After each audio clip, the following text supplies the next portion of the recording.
السلام علیکم ورحمۃ اللہ وبرکاتہ ومغفرتہ۔ ویلکم بیک ٹو قرآنی فوائد چینل۔ دنیا میں رہنے والے تمام دوستوں کو قرآنی فوائد چینل کی طرف سے خوش آمدید۔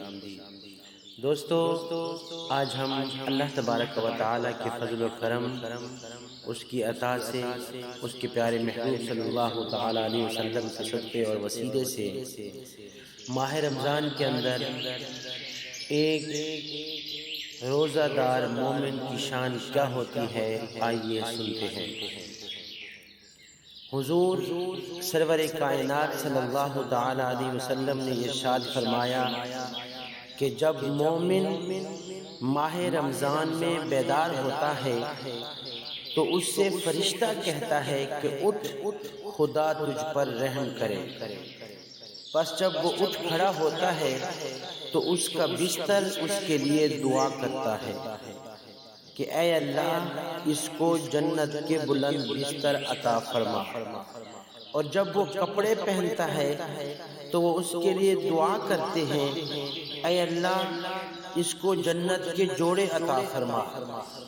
اور جب وہ جوتا پہنتا ہے تو وہ اس کے لیے دعا کرتے ہیں کہ اے اللہ، اس کے قدم پل صراط پر ثابت رکھنا۔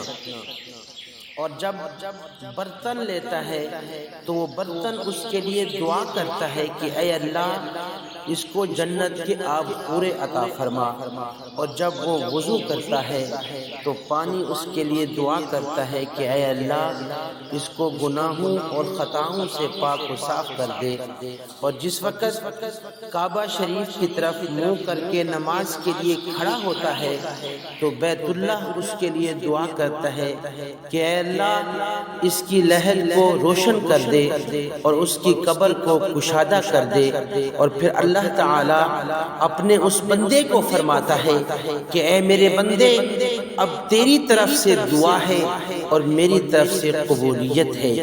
اور ایک دوسری حدیث پاک میں امام الانبیاء علیہ السلام نے فرمایا کہ روزہ دار کا سونا بھی عبادت ہے، اس کی سانسیں تسبیح ہیں، اس کی دعا مقبول ہے، اس کے گناہ بخشے ہوئے ہیں اور اس کے عمل دگنے ہو جاتے ہیں۔ الغرض رمضان شریف کا مہینہ ہمارے لیے رحمت ہی رحمت ہے اور برکت ہی برکت ہے۔